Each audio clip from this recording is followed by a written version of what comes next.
일본 양로원이 주최한 세 줄 글짓기 대회에 입상한 작품 3편을 소개해드리겠습니다. 노인들이 쓰신 글이에요. 짧은 글입니다.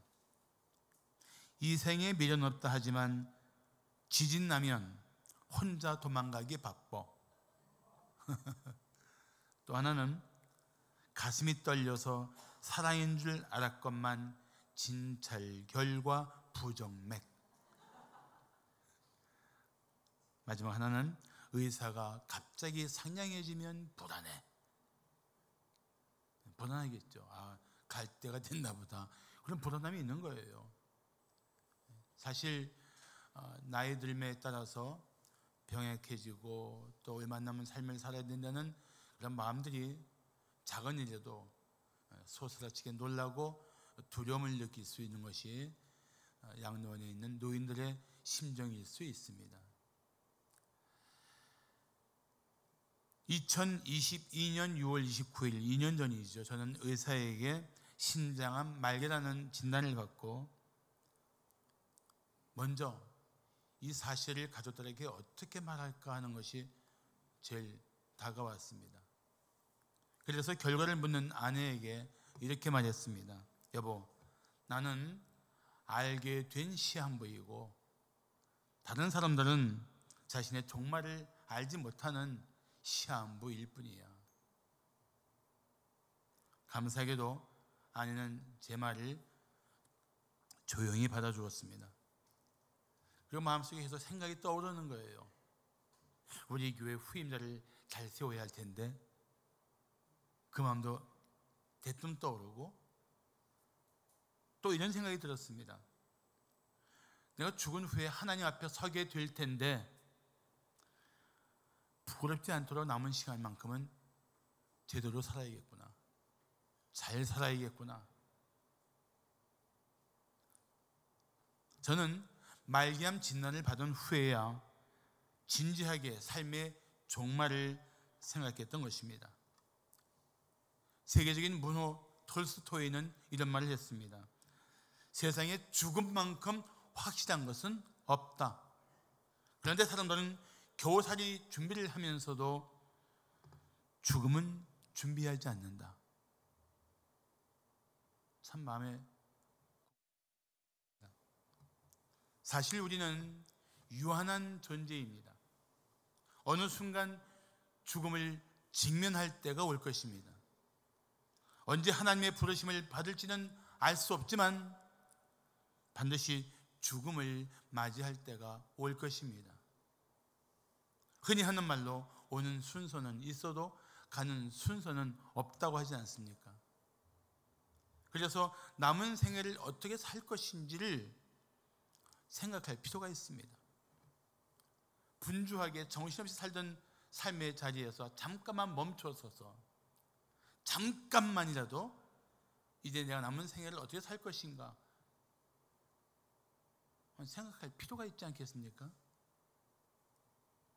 오늘 본문은 바울이 죽기 전에 쓴 마지막 서신, 편지입니다. 특별히 본문에는 죽음을 앞둔 바울의 심정이 오롯이 드러나고 있습니다. 그래서 저는 오늘 이 본문을 통해 우리가 이 삶의 종말을 어떻게 준비할 것인지를 나누고자 합니다. 자, 유한한 존재인 우리는 남은 생애를 어떻게 살아야 할까요? 첫째, 이웃의 허물을 용서해야 합니다. 이웃의 허물을 용서해야 돼요. 오늘 16절을 말씀하기를 내가 처음 변명할 때, 복음을 위해서 일할 때 그때는 나와 함께한 자가 많았었는데 지금은 하나도 없고 다 나를 버렸으나, 다 나를 버린 사람들이에요. 믿음이 연약해서 도망갔고 이 고난이 두려워서 도망갔고 어쨌든 다 나를 버렸지만 바울이 뭐라고 말합니까? 나는 그들에게 허물을 돌리지 않기를 원하노라고 말씀하고 있습니다.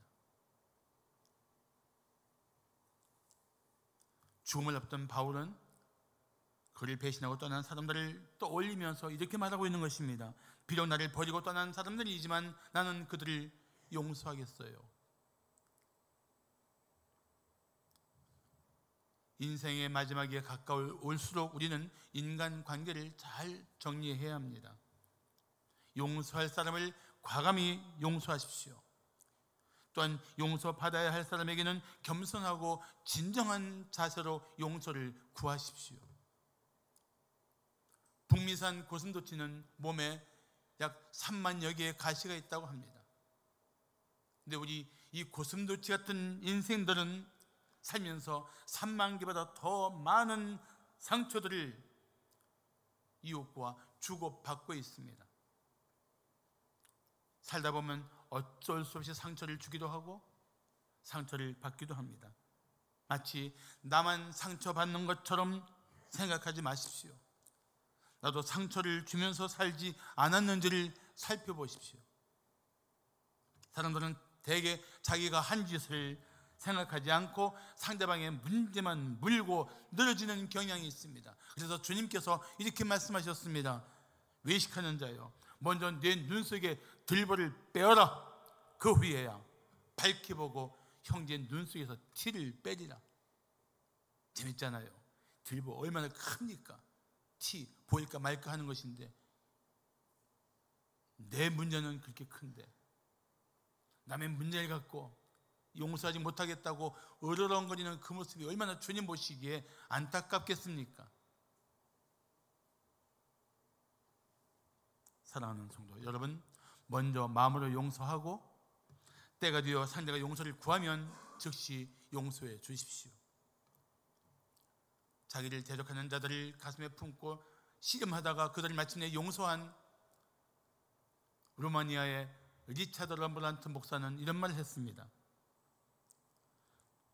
리차드 범블란트 목사, 당신이 만약 원수를 향해 조금씩 증오를 키워감으로써 자신을 죽이고 싶지 않다면 유일한 해결책은 당신의 원수를 사랑하는 수밖에 없다.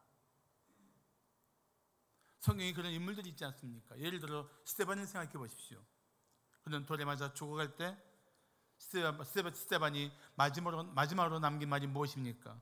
주여, 이 죄를 그들에게 돌리지 마옵소서. 오늘 바울이 그 허물을 그들에게 돌리지 않겠다는 말과 다 맥이 통하는 겁니다. 스데반은 자기를 죽이는 사람들을 위해 기도했습니다. 이 기도를 어디서 배웠을까요? 누구에게 배웠을까요? 바로 십자가의 예수님입니다. 예수님이 십자가에 못 박히시면서 제일 먼저 이렇게 기도하셨습니다. 아버지, 저들을 사하여 주옵소서. 자기들이 하는 것을 알지 못함이니이다. 그렇다면 우리가 그 은혜를 받는 성도로서, 예수님을 따르는 제자로서 할 일이 무엇입니까? 미운 사람, 도저히 용서하기 어려운 사람이라도 그들을 위해 우리는 기도해야 합니다. 아버지, 저 사람을 용서하여 주옵소서. 사랑하는 성도 여러분, 용서하고 떠날 준비를 하십시오. 남아있는 사람이라도 용서받고 죄책감의 멍에를 벗어날 수 있도록 자비로운 마음으로 손을 잡아 주어야 합니다. 문제는 나이 들은 사람이 용서하지 못하고 가족과 이웃을 향해 미움과 분노를 있는 그대로 거침없이 쏟아낼 수 있다는 것입니다. 그러나 가족을 미워하고 용서하지 않는 것은 가정을 지옥으로 만드는 일입니다. 특히 이 시대는 말세입니다. 개인의 종말도 있지만 역사의 종말도 무서운 기세로 다가오고 있습니다. 세상을 흐름을 보세요. 그게 보일 겁니다. 당신이 살아갈 날이 얼마나 남았다고 생각하십니까? 순식간에 죽음을 맞이할 수 있습니다. 크리스찬인 윤동주 시인이 쓴 서시에 이런 글이 있습니다. 뭐든 죽어가는 것을 사랑해야지. 사랑하는 성도 여러분, 사랑할 사람을 사랑하지 못한 죄를 회개하십시오. 용서해야 할 사람 용서하지 못한 죄를 회개하십시오. 이제는 미워하지 말고 불쌍히 여기십시오. 분노를 품지 말고 자비를 품으십시오. 우리는 십자가의 은혜를 받은 성도가 아닙니까? 그렇다면 그 은혜를 베풀어야 마땅하지 않겠습니까? 용서할 수 있을 때 용서하십시오. 오늘 당장 실천하십시오. 자, 유한한 존재인 우리는 남은 생애를 어떻게 살아야 할까요? 둘째, 주님의 은혜를 의지해야 합니다. 주님의 은혜를 의지하라.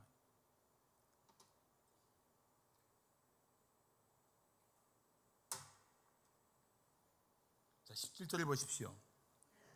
주께서 내 곁에 서서 나에게 힘을 주심은 나로 말미암아 선포된 말씀이 온전히 전파되어 모든 이방인이 듣게 하려 하심이니 내가 사자의 입에서 건짐을 받았느니라고 합니다. 그런데 성경 원어에는 주께서 앞에 단어 하나가 더 있어요. 그 단어는 그러나입니다. 자, 16절에 연결시키면 보면 이런 말이 됩니다. 사람들은 나를 다 버렸지만 그러나 내 주님만큼은 여전히 내 곁에 서서 나에게 힘을 주시고 계신다, 이런 뜻이에요. 와, 얼마나 이 생각하면서 바울이 힘을 얻었겠어요. 사람들은 나를 다 버릴지라도 그러나 여전히 내 곁에 계신 주님, 여전히 내게 힘을 주시는 주님, 여전히 나와 함께 하시는 주님, 얼마나 힘이 되겠어요.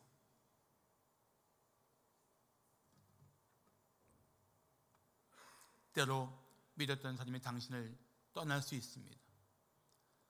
사랑했던 가족이 죽음으로 당신과 마침내 헤어질 수 있습니다.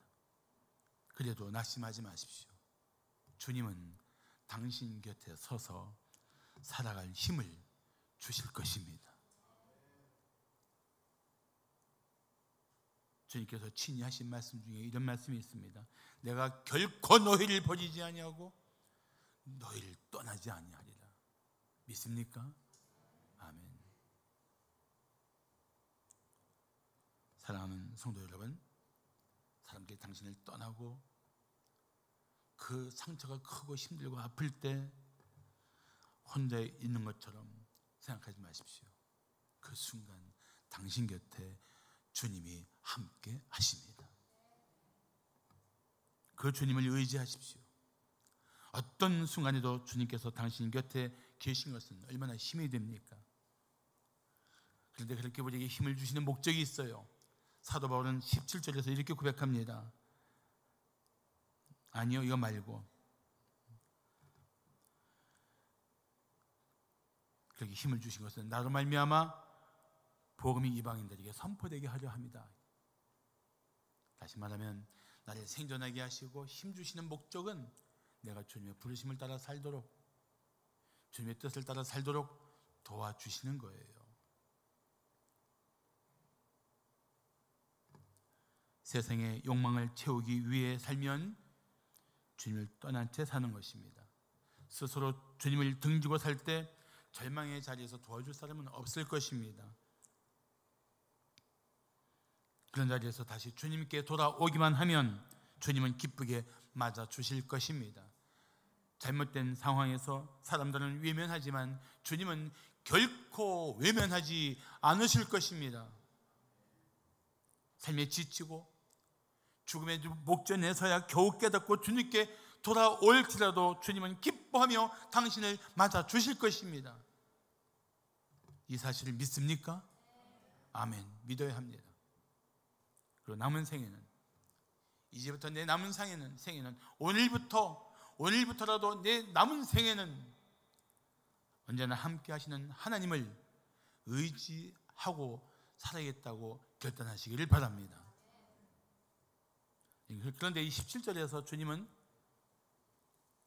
또 하나 바울에게 확신을 주십니다. 자, 다시 한번 17절 하반절 보시면 내가 사자의 입에서 건짐을 받았다고 고백하고 있습니다. 이 사자는 나를 죽이려고 위협하는 대적들 뿐 아니라 그 배후에서 일하고 있는 사탄까지를 총망라한 것입니다. 그런데 사자의 입에서 건짐을 받았다고 고백합니다. 바울은 그 죽을 고비를 수없이 넘기며 살아온 것이 때마다 그를 죽음의 위협에서 건져주신 하나님의 은혜였다고 고백하고 있는 것입니다. 사실 그렇지 않습니까? 우리들 그런 위기를, 그런 위험한 때를, 생의 마지막 순간 같은 그 절박한 때를 다 헤치고 여기까지 왔잖아요. 그때 누가 우리를 건져주셨다고 고백할 수 있습니까? 하나님이에요. 하나님. 특별히 오늘 우리가 본 성경 디모데 후서는 바울이 사형 선고를 받고 로마 감옥에 갇혀 있을 때 쓴 편지입니다. 학자들은 바울이 추후 67년에 옥에 갇혔고 그 다음 해인 68년에 순교했다고 말합니다. 죽음을 앞둔 상태예요. 그런데 바울은 지금까지 때마다 건져주신 하나님께 감사하고 있습니다. 그리고 남은 삶은 하나님께 맡기고 있는 거예요. 살든지 죽든지 주님께 맡긴 사람은 이 세상이 줄 수 없는 평안을 누릴 수가 있습니다. 사랑하는 성도 여러분, 우리가 잘나서 지금까지 살아온 게 아니에요. 내가 탁월해서, 내가 지혜가 있고 내가 능력이 있어서 내가 남달라서 살아온 게 아닙니다. 주님께서 때마다 우리 곁에서 힘을 주신 은혜로 살았습니다. 그리고 때마다 위험에서 건져주신 은혜로 살았습니다. 그래서 은혜라는 찬송가에 이런 가사가 있습니다. 내가 누려왔던 모든 것들이, 내가 지나왔던 모든 시간이, 내가 걸어왔던 모든 순간이 당연한 것 아니라 은혜였소.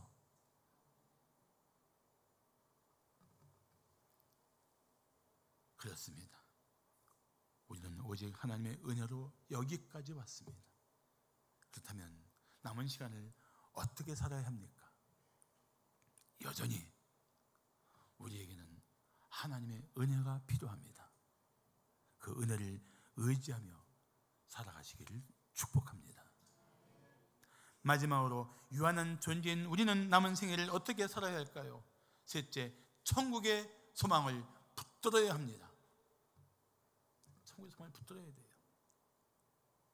지구촌교회 원로 목사이신 이동원 목사의 둘째 아들이 대장암에 걸렸다는 소식을 들었는데 불과 발병 8개월 만에 그만 세상을 떠났습니다. 아들을 일찍 보낸 부모의 마음은 상상을 초월한 슬픔에 빠지게 됩니다. 이 목사님은 숨진 아들이 살던 집 근처를 거닐다가 셋째 날 이런 글을 썼습니다. 내가 짧게 머물던 집으로 돌아오며 우리 다시 만날 하늘 집을 그린다. 너는 이 집으로 다시 오지 못하겠지만 엄마와 나는 하늘 집으로 찾아가마.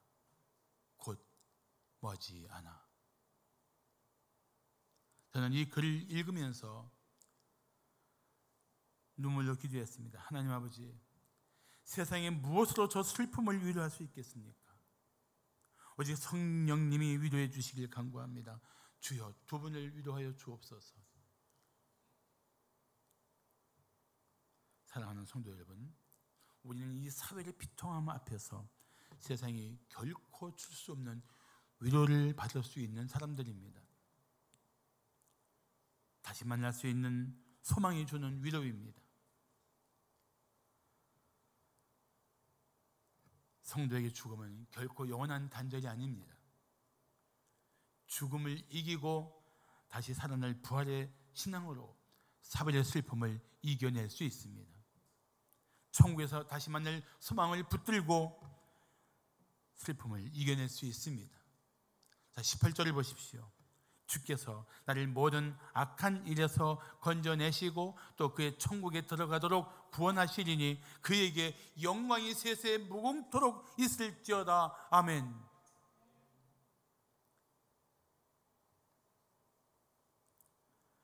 바울은 세상에서 때마다 건져주신 하나님을 경험했지만 지금 그가 주목하고 있는 것은 죽음에서도 능히 건져주실 하나님을 바라보고 있는 것입니다.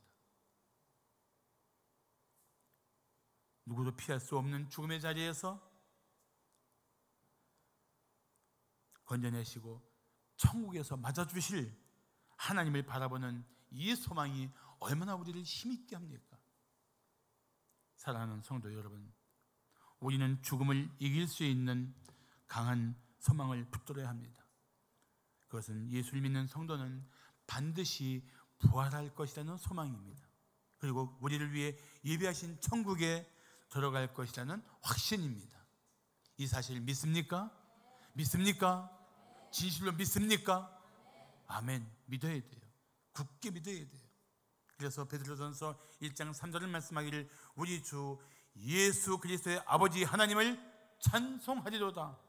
그의 많으신 긍휼대로 예수 그리스도를 죽은 자 가운데서 부활하게 하심으로 말미암아 우리를 거듭나게 하사 산 소망이 있게 하셨다. 산 소망. 우리에게는 살아있는 소망이 있어요. 구원받은 자들에게는 살아있는 소망이 있어요. 천국에 대한 소망입니다.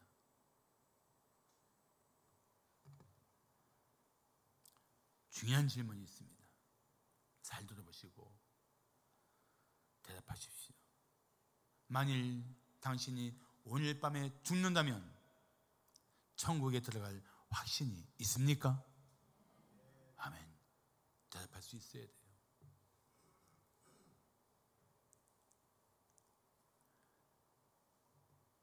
아직 대답 못하신 분들을 위해서 말씀드립니다. 그리고 죽음 후에 누구든지 천국에 들어갈 수 있는 유일한 길이 있습니다. 그것은 당신을 죄와 사망에서 구원하시고 천국에서 맞아주시기를 원하시는 예수님을 믿는 것입니다. 예수를 믿는 성도는 죽음 후에 영원한 천국에서 영광을 누리며 영원히 살게 될 것입니다. 그래서 온 가족이 이 믿음을 가지고 사별의 큰 슬픔 중에도 소망을 가지고 이겨내기를 바랍니다. 이제 남은 생애를 살면서 우리가 붙들어야 할 소망이 무엇입니까? 맞습니다. 천국의 소망입니다. 지금 저는 다시 한번 이렇게 묻고 싶습니다. 지금 여러분이 가고 있는 이 길이 천국을 향한 길이라고 확신합니까? 천국을 향해 그 본향이라고 생각하고 가고 있는 영적인 순례의 길이라고 확신합니까? 아멘. 그리고 이 걸음이 멈추는 날 죽음의 권세를 벗어나 천국에 들어갈 것을 확신하십니까? 아멘. 그 천국의 소망을 붙들고 남은 때를 살아가시기를 축복합니다.